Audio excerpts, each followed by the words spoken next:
kiss for you.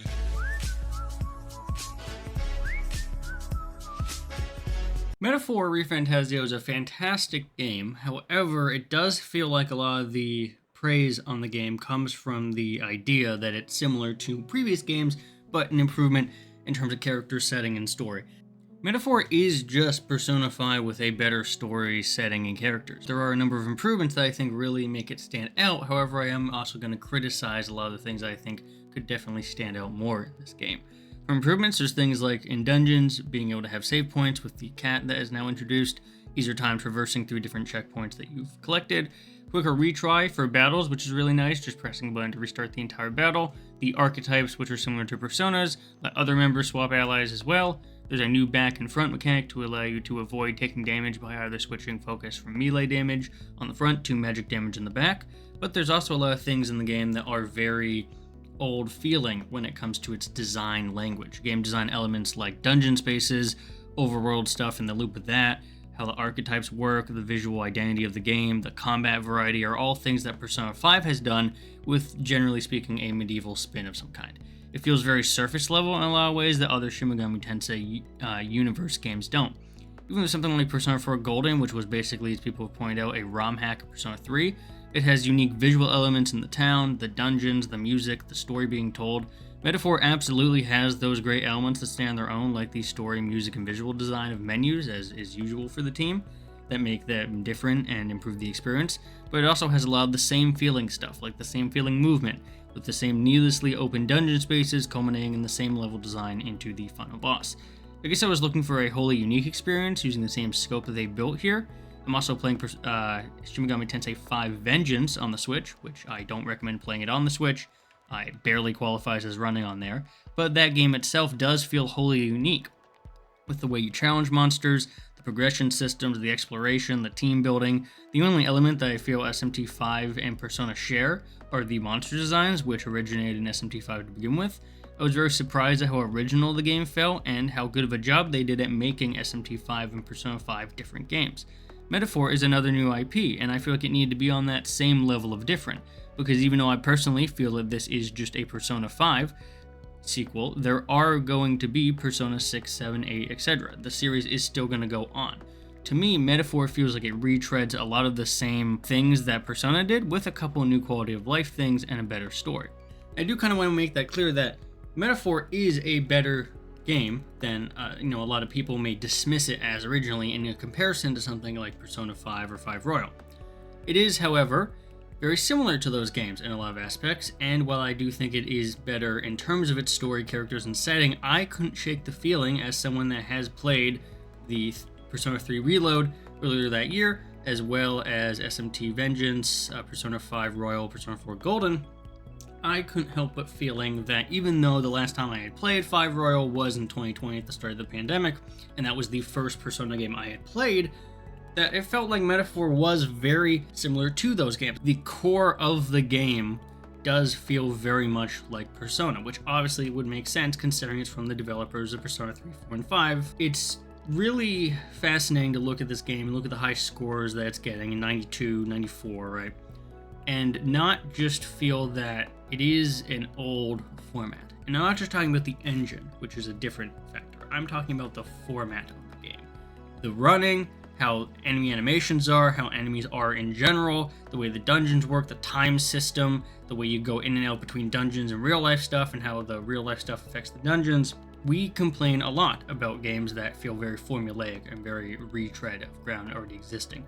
And we ignore that in games like this and in games like Yakuza because they are good at their core versus some of these other games which may not be as good. But they are still a reuse. I want something new out of a new IP that they're building here in Metaphor. And I don't feel like I'm getting that currently about 12 hours in, and obviously that's not a lot of time. But what it is enough time to understand how the life cycle of these games go.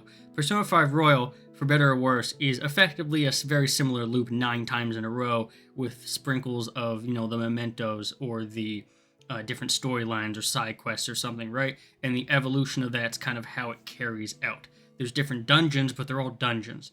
There's different, enemies for the bosses and stuff, but they all follow that format. And so you kind of get to it's like, okay, fine. In Persona 5 Royal, it's find the word that activates the meta nav to go to their palace, go through the palace, find what they like most desire, beat the boss, rip it out, have them change, have a person, get their persona is kind of the way it is. And so you can judge those games based on how the story plays out, how much the character develops in changing into their persona, the quality of the dungeons itself, the final bosses, what the item is, all that. And you really kind of analyze it, and you see that the first 2 dungeons are really great. The third dungeon with the bank is awful. It's really annoying puzzles and just enemies in the bank, and then the boss itself isn't interesting. Makoto getting her persona is fine, but it doesn't really feel needed or built up to the story before that and how you got into it. With the photo just isn't interesting. And so there's nothing really compelling you to that dungeon specifically. And you kind of look, and it's like overall these 9 dungeons, there are a lot of great ones here, but there's also ones that just feel unnecessary or feel like they didn't need to happen or could have definitely been better. And Metaphor obviously got some criticism for the fact that a lot of its dungeons are just a castle or a cave or some kind of thing related to that and don't really feel super unique. I'm feeling that a little bit. What I'm more so feeling is still that Persona 5 dungeon structure. You're going through these rooms, getting to these checkpoint houses, basically, or whatever they're called, getting to these checkpoints, and saving, doing all that. They add a cat statue to be able to save mid in the field, which is awesome. I like that. That's a very good change. You can travel between them easier, which is nice, but they still feel like you're running around, hitting enemies, avoiding enemies. I really wanted something that felt a little bit more contained.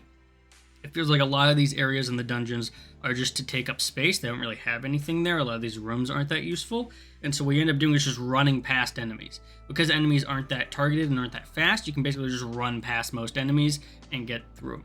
And that's only an issue when you have to run through all these enemies.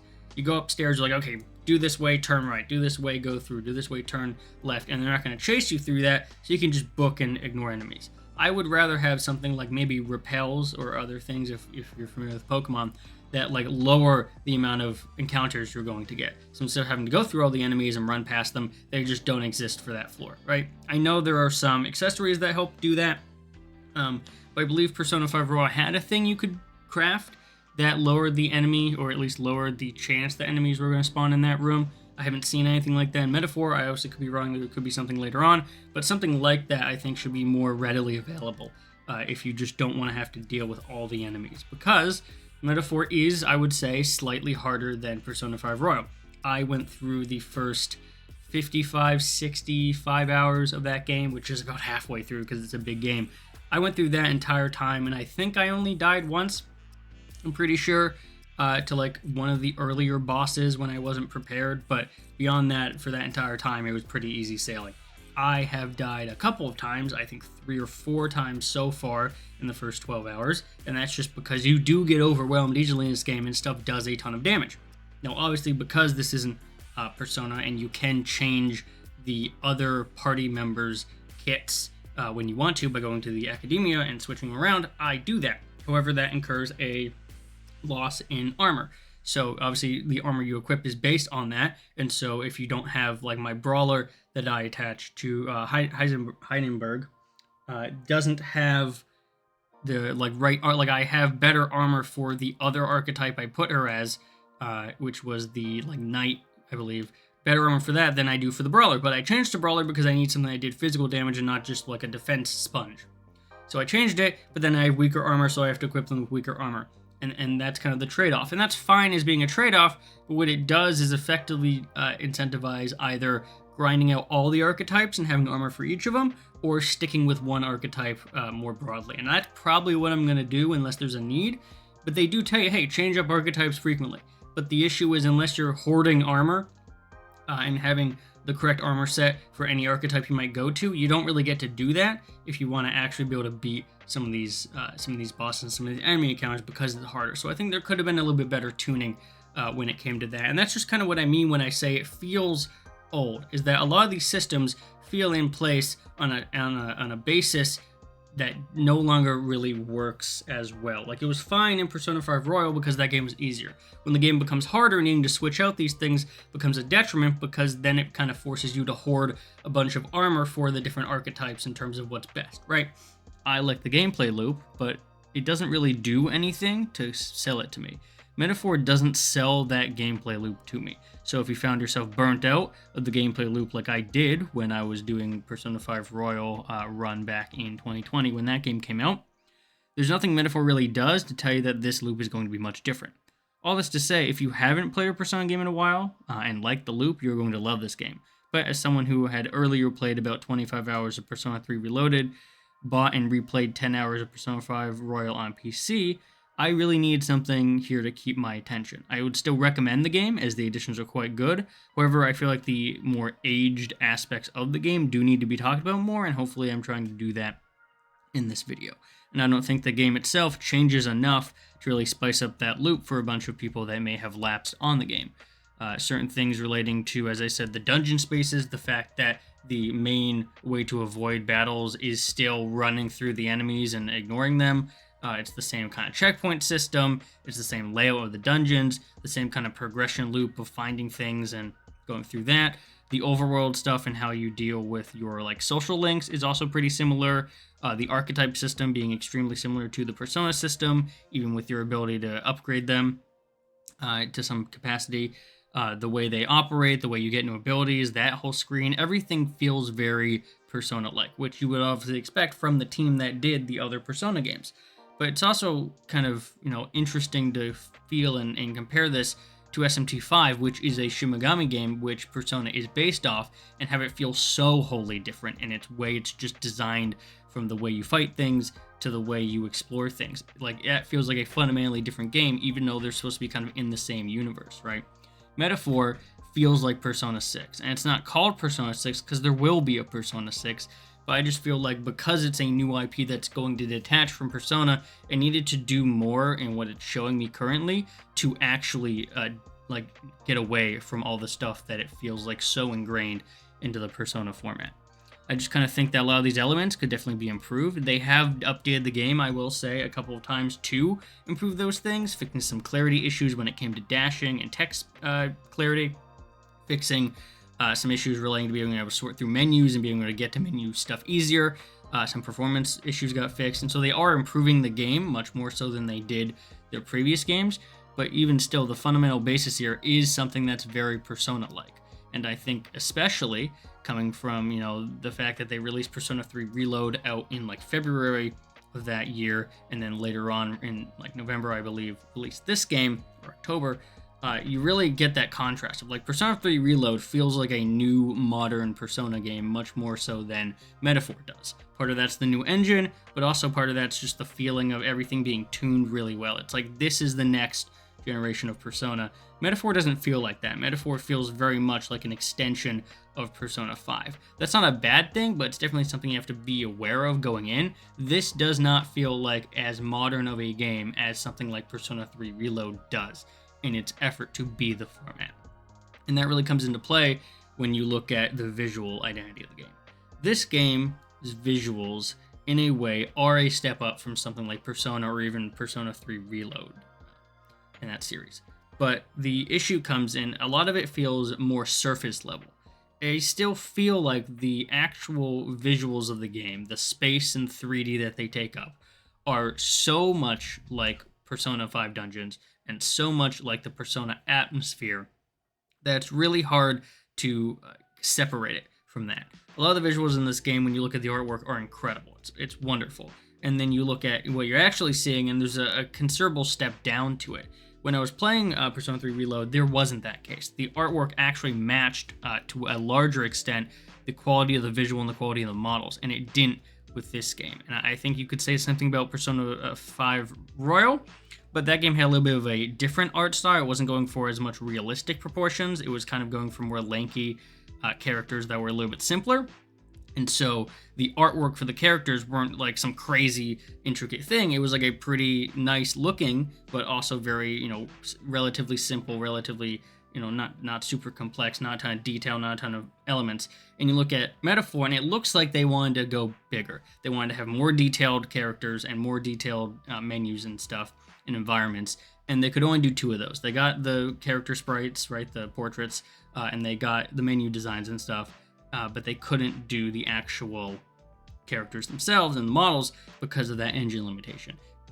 So I find that a little bit annoying sometimes. The other thing is they lock some systems that I think should just be generally available, like the cleansing system for armor. In Persona 5 Royal, you get a washing machine that you can use to de-cleanse armor, and you get that like pretty early on.